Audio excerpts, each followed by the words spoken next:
I hope it doesn't come to a point where somebody does get injured and then we have to do something about it. I hope this is why I'm on the front foot now, trying to get a resolution to the issue of parking at the new health facility before there is an accident where somebody does get hurt by parking close to Forest Road. What can be done to get this done as a matter of urgency, to get this fixed? Well, certainly council will be, at the end of the day we need a resolution. Me personally, I'm not interested in whose fault it is. I'm not interested in the history of it, who should have fixed it in the first place. It's about fixing it today and for the future, and certainly there are aspects within the Bloomfield facility that could cater for parking if the idea of actually creating more parking spaces upwards is just too costly.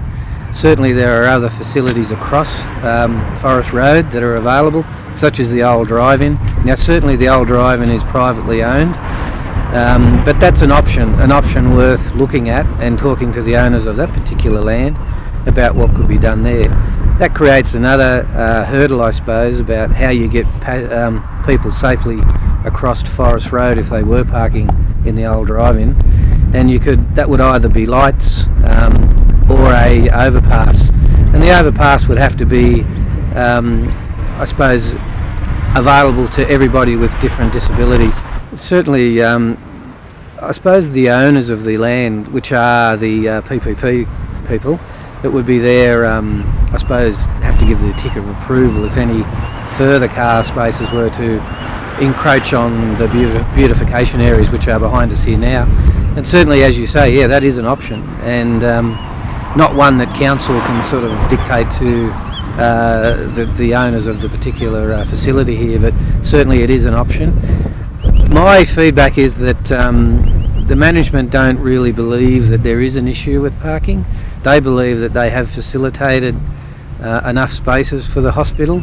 It's about educating people visiting the hospital about using other alternative travel arrangements such as taxis and buses and bikes and foot. Should this become an election issue?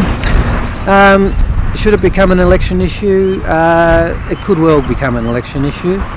Certainly it's really out of the hands of council as such, but council's role is to represent the people of Orange Council, that is, and it is a real issue for this city, and certainly as representatives of the city, our job is to lobby every level of government, both federal and state, on any issues that affect this city, and this is an issue for the city. It is a parking issue, and anybody that you speak to, as I said earlier, that has visited this great facility as either a patient or a daycare patient or just visiting loved ones will tell you how a grand facility this is. The only issue that they've had whilst visiting this facility is finding somewhere to park.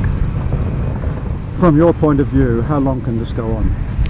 I believe it's going to, well, it is coming to a head now, and it's really about, I believe, it's the way I deal with things is that I deal across the table with issues, working with people to get the issues sorted out. It's not about, I suppose, grandstanding with it. It's about getting a resolution for the people who come here.